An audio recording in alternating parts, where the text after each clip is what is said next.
Hi everyone, Alvin Voyage, welcome back. Alright guys, it's Monday morning. So, good morning everyone.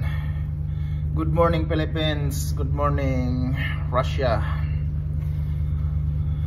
And guys, today's loading coal cargo here in Posjet, Russia port is too cold. As you can see outside, I show you. Alright, the temperature negative 15 is too cold. Not bad, not even good. It's too cold guys. And guys,